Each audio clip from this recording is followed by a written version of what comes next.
மாமா, எங்க நீங்க எங்க போயிட்டீங்க?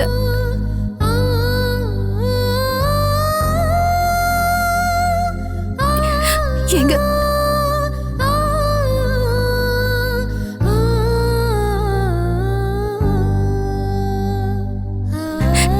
நீங்க எங்க போயிட்டீங்க? என்ன மன்னிச்சிரு சரசு, நான் தப்பு பண்ணிட்டேன். நீங்க எல்லாரும் நான் நல்லா இருக்கணும்னு நினைக்கிறீங்க. ஆனா நான் குடிதான் முக்கியம்னு இருந்துட்டேன். நான் தப்பு பண்ணிட்டேன் சரசு. நான் உனக்கு துரோகம் பண்ணிட்டேன். ஏமாம்மா பெரிய பெரிய வார்த்தையெல்லாம் பேசிட்டு இருக்கீங்க? நீங்கள் அந்த பழக்கத்தை மறக்கணும், நல்லபடியாகணும் தானே உங்களை இங்கே கொண்டு வந்து சேர்த்தோம். நீங்களும் அதுக்கு தானே முயற்சி பண்ணிட்டு இருக்கீங்க. அது எப்படி துரோகமாகும்? எங்க போனீங்கன்னு என்கிட்ட சொல்லவே மாட்டேன்றீங்களே. உள்ள என் கூட இருந்த ஆளு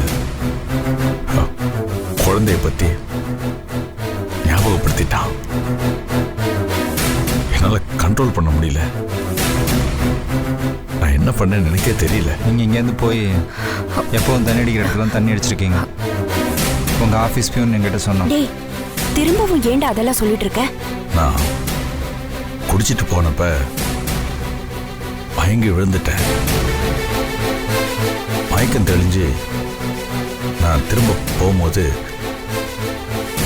எங்க போனேன்னு எனக்கே தெரியல. என்ன நடந்ததுன்னு எனக்கு ஒன்றும் புரியல.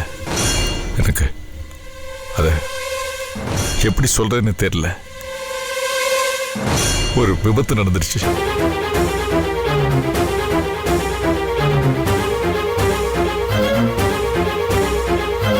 விபத்தா? என்னங்க சொல்றீங்க? விபத்துன்னா என்ன மாமா, கையில எதுவும் அடிபட்ட மாதிரியே தெரியலையே. எங்க விழுந்தீங்க? அது ஒரு மாதிரியான விபத்து தான். கார்ல அடிபட்டு நான் மயங்கி விழுந்துட்டேன். கிட்டத்தட்ட ஒரு 2 நாள் அந்த மயக்கத்திலே இருந்துட்டேன். சரசு, நான் உனக்கு துரோகம் பண்ணிட்டேன் சரசு. என்ன மன்னிச்சிரு சரசு.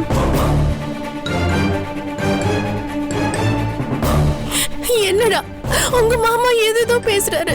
எனக்கு ரொம்ப பயமா இருக்கு சங்கர். அது ஒன்றும் இல்லைக்கா, காரையில் விழுந்து அடிபட்டிருப்பாரு. அந்த ஷாக்கில் அப்படி பேசுகிறாருன்னு நினைக்கிறேன்.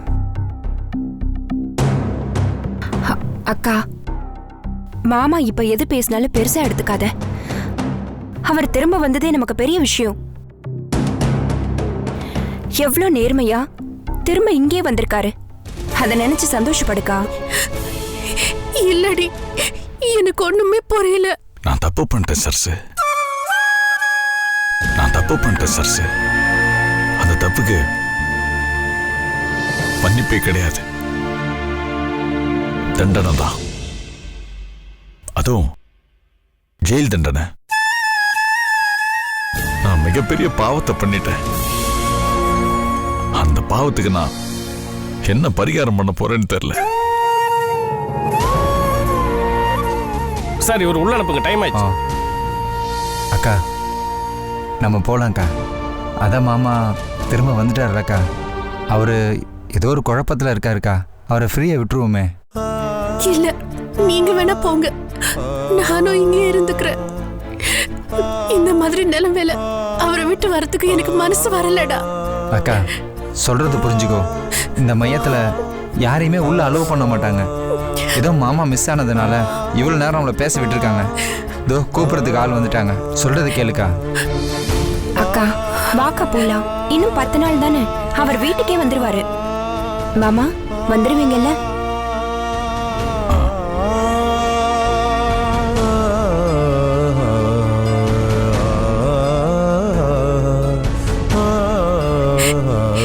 எங்க ஜாகிரதையா இருந்துக்கோங்க. உங்க உடம்ப பாத்துக்கோங்க. நீங்க நல்லபடியா திரும்பி வந்துருவீங்கிற நம்பிக்கையில தான் நாங்க இருக்கோம்.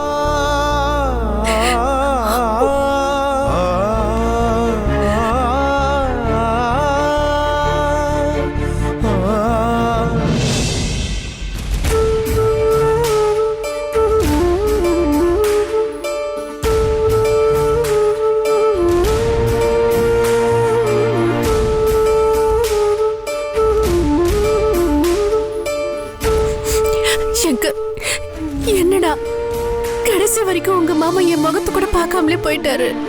என்னடா அது அக்கா, அதான் மாமா ஏதோ தப்பு பண்ணிட்டாரு.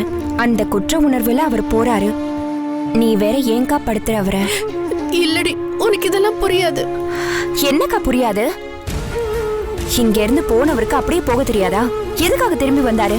நீ வேணுங்கிறதுனால தானே வந்தாரு. அவரை போட்டு நீ அப்படியே அமுக்காத. அவரை கொஞ்சம் மூச்சு விட டைம் கொடு. நிச்சயமா மாமா நல்லபடியா திரும்பி வருவாரு. சரி, இங்கே பாரு, இனிமே எல்லாமே நல்லபடியாக நடக்கும். நம்பிக்கையோட இரு. டைம் ஆகுது, வா போலாம். வாக்கா. வாக்கா, வா வா போலாம்.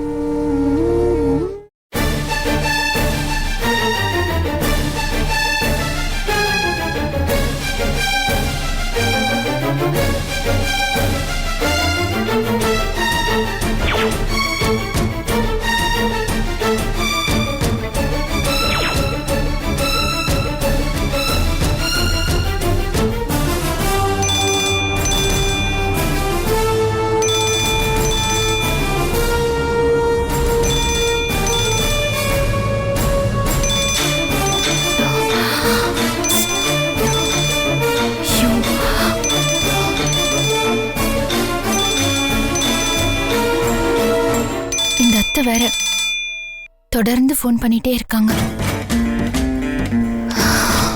இவரை போய் நான் இங்கதான் இருக்கேன்னு சொல்லியிருப்பாரு. அதான் ஃபோன் பண்ணிட்டே இருக்காங்க. இங்கதானே இருக்கேன்னு சொல்லியிருப்பாரு.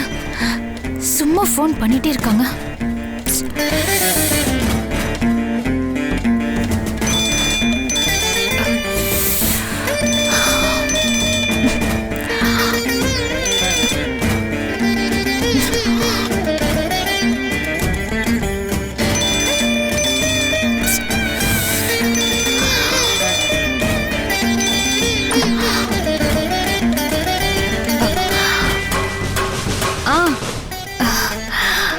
சரிங்க அத்தை, உடம்ப பார்த்துக்கோங்க. சரி சரி, நான் சீக்கிரம் வந்துடுறேன்.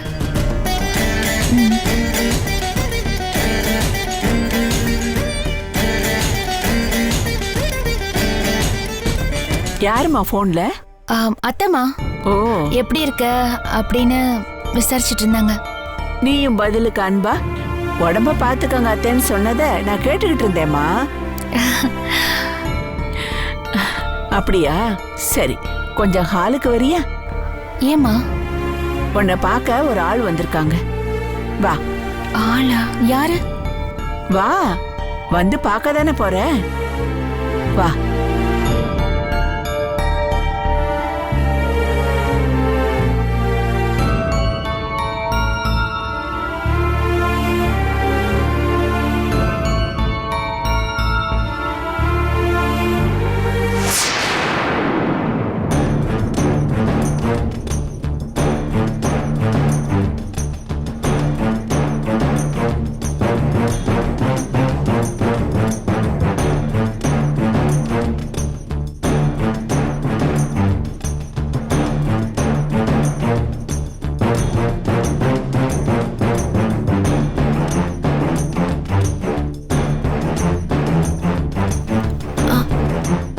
வாங்க, எப்படி இருக்கீங்க? நல்லா இருக்கேங்க. காஃபி ஏதாவது கொண்டு வரட்டா? அதெல்லாம் ஒண்ணு வேணாங்க, பரவாயில்லங்க, இருக்கட்டும். என்னம்மா திவ்யா, அக்கா அமிச்சாங்க, நீ பாட்டுக்கு சொல்லாம கொள்ளாம வந்துட்டியாம. சரி, காலையில போயிட்டு சாயங்காலம் வந்துருவேன்னு எதிர்பார்த்தாங்க, நீ வரவே இல்லையா? சரி, இன்னைக்கு காலையாவது வந்துருவேன்னு எதிர்பார்த்தாங்க, இப்பவும் வரலையா? உன்னை பார்க்காம அக்காவால இருக்க முடியலையா? அதான் உன்னை உடனே கையோட கூட்டிட்டு வர சொன்னாங்க, அதாம்மா வந்திருக்கேன்.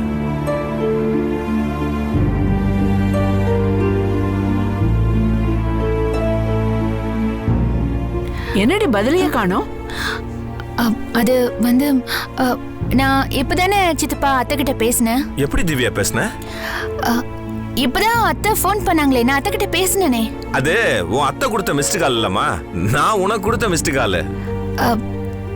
என்ன சொல்றீங்க? என் போன் ரிப்பேர் ஆயிடுச்சு, அதனால நேத்துல இருந்து நான் அக்கா போனை தான் யூஸ் பண்ணிக்கிட்டு இருக்கேன்.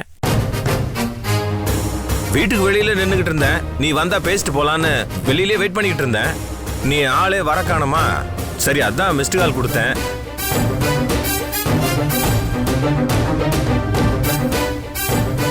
அப்புறம் நீ போனே எடுக்கலையா, அதான் நானே உள்ள வந்துட்டேன்.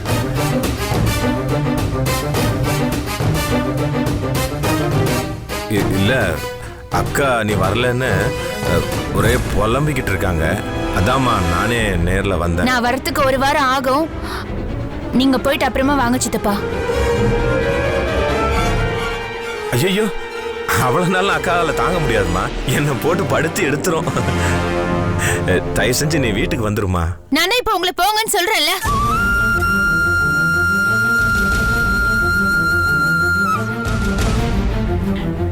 ஏய், கூப்பிட வந்தவரை ஏன் இப்படி கத்துற?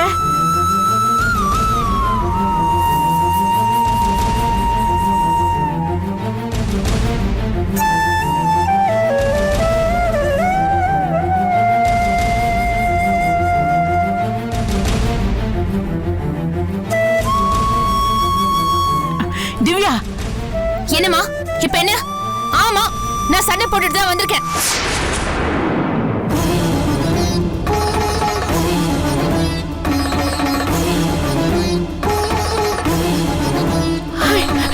என்ன என்னடி இப்படி சொல்ற இவ? திவ்யா, அன்னைக்கு கோயிலுக்கு போனேன், என் ஞாபகமா இருந்துச்சு. மாப்பிள்ளை கிட்ட பர்மிஷன் வாங்கிட்டு தானே வந்தேன்னு சொன்னேன். இன்னைக்கு என்னடி இப்படி சொல்ற? ஏன் நான் இங்க வரக்கூடாதா? இல்ல வரக்கூடாதான்னு கேக்குறேன். நான் இங்க தான் வருவேன். எனக்கு ஒரு பிரச்சனைனா நான் வேற எங்க போறதா? இப்பதான் நான் போய் சொல்றேன்னு தெரிஞ்சிருச்சுல. என்ன அட்வைஸ் பண்ண போறீங்களா? திட்ட போறீங்களா? அடிக்க போறீங்களா? நீங்க என்ன வேணா பண்ணிக்கோங்க, நான் இங்க இருந்து போக மாட்டேன். திவ்யா, இது உங்க வீடு. அங்க நீ சந்தோஷமா இருந்துட்டு இங்க நீ எத்தனை நாள் வேணா இருந்துட்டு போலாம்.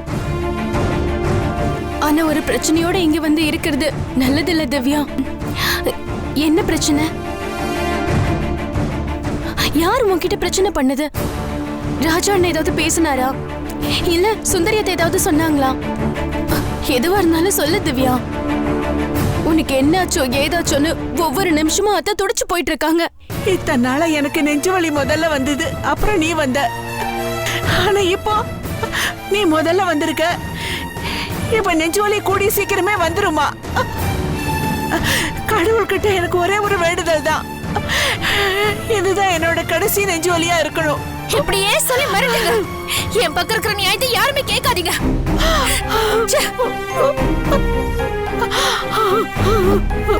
அத்தை,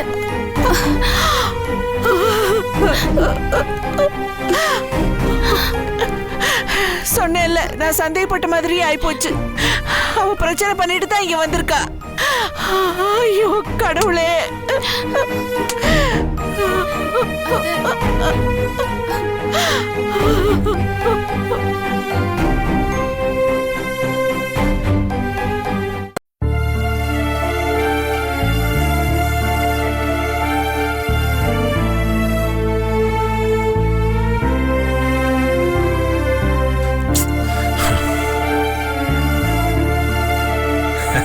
மாப்ள, உனக்கு ஒரு விஷயம் தெரியுமா? என்ன? நான் திவ்யா வீட்டுக்கு போய் அவளை பார்த்து பேசிட்டு தான் நான் இங்க வர்றேன். யோ, உனக்கு அவ்வளவு தைரியமா போச்சா? தைரியத்தை கத்து கொடுத்ததே நான் தானே உனக்கு. ஏண்டா அங்க என்ன நடந்ததுன்னு கேட்கவே மாட்டேன் நீ? கேட்டு என்னத்த பண்ண? போய் நல்லா வாங்கிட்டு வந்திருப்ப, அதை நான் வேற கேட்கணும். அதுதான் இல்ல. இவ்வளவு நடந்தும் 1000 இருந்தும் திவ்யாவுக்கு உன் மேல காதலோ பாசமோ அன்போ கொஞ்சம் கூட குறையவே இல்லடா. என்னமாமா, என்ன ஏதாச்சும் கனவு கண்டியா? அட சத்தியடா மாப்ள, உனக்கும் அவளுக்கும் சண்டைங்கிற விஷயத்த கூட அவ வீட்டுல சொல்லல. யாருக்குமே தெரியாத மாதிரியா இருக்கா. அதான் அவங்க வீட்டுல அன்னைக்கு எல்லாருக்கும் முன்னாடியே நான் தான் உங்க அம்மா பாக்குறோம், போய் பார்த்துட்டு இருந்துட்டு வா, நான் தான் பர்மிஷன் கொடுத்துட்டு வந்தேன். இப்ப நீ தான் அங்க போய் தேவையில்லாம பேசி அவ கோபத்தை கிண்டி கிளறிட்டு வந்திருக்க. இது தேவையாங்கிற நானு. மாமா, அவ என்ன வாழ்க்கை வாழ விரும்புறாளோ அந்த வாழ்க்கையை வாழ்ந்துட்டு போட்டு மாமா, விடுமாமா. இல்லடா மாப்ள, நான் என்ன சொல்ல மாமா, இது நாங்க காலம்பூரா வாழ வேண்டிய வாழ்க்கை. இதுல நீ சொல்லியோ நான் சொல்லியோ அவளுக்கு புரிய வைக்க முடியாது. அவளா புரிஞ்சுக்கிட்டு வாழ வந்தா மட்டுமே தான் முடியும். மத்தபடி இதுல யார் எந்த ஸ்டெப் எடுத்தாலும் வேலைக்காகுது மாமா. அவ என்ன சின்ன குழந்தையா சொல்லி கொடுத்து வாழ வைக்கிறதுக்கு? அவ வாழ்க்கையில என்ன முடிவு எடுக்கணும் அவளுக்கு தெரியாதா? டே மாப்ள, இருந்தாலும் உன் மேல அவளுக்கு நிஜமாலுமே கோவம் இருந்திருந்ததுன்னு வையே அத அவங்க அம்மா கிட்ட போய் உண்மையிலே சொல்லிருப்பால, சொல்லலையே. காரணம் இருக்கு.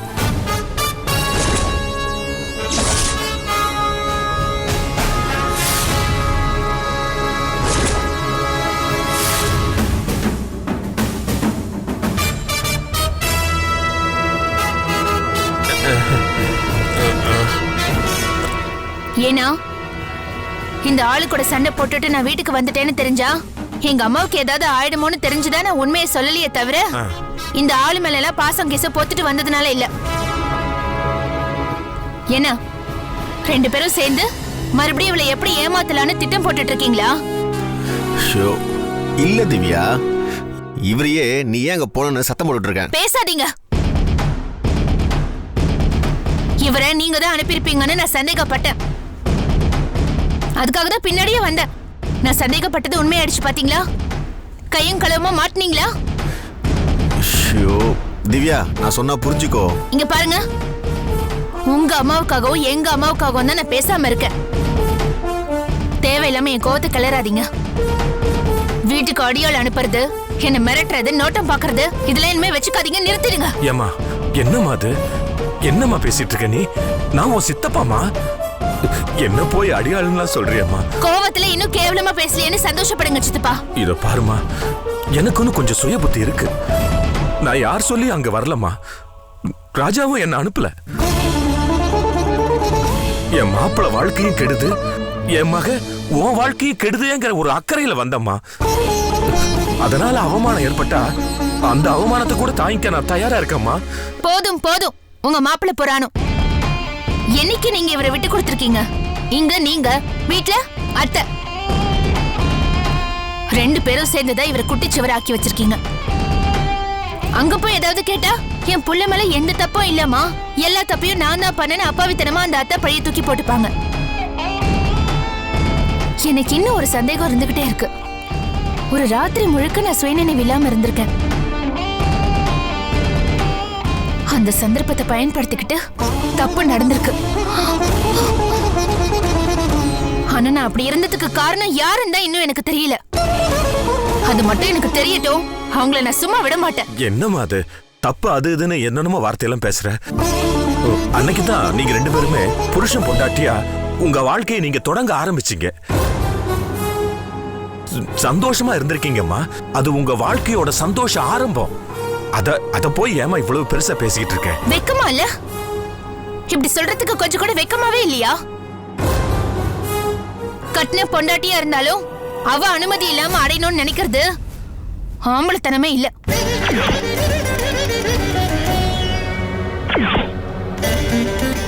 ஏமா, ராஜா மேல எந்த குத்தமும் இல்லம்மா. அப்போ நான் அன்னைக்கு சுயநினைவு இல்லாம இருந்ததுக்கு காரணம் நீங்க தானா? இல்ல. நீங்க தான் எனக்கு ஏதாவது கலந்து கொடுத்தீங்களா? ஐயோ இல்லம்மா, அப்படியெல்லாம் இல்லம்மா.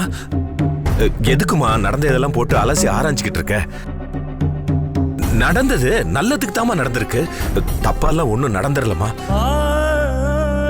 நீ நடிக்கிறேன்ற அந்த கொஞ்ச நாள்ல நீங்க 2 பேரும் அவ்வளவு தத்துரூபமா புருஷன் பொண்டாட்டியா அன்பா அந்யோன்யமா இருந்திருக்கீங்க. அது அது அத கொஞ்சம் நிஜமாவே வாழக்கூடாதாமா? தயவு செஞ்சு என் மாப்பிளைய கொஞ்சம் எத்துக்கோமா. ப்ளீஸ்மா, நம்ம வீட்டுக்கு வந்துருமா. கொஞ்சம் நிறுத்துறீங்களா?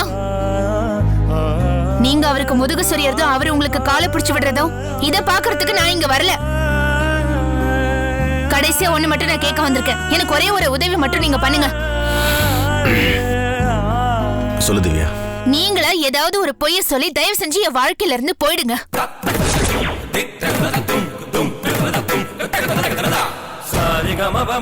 மபத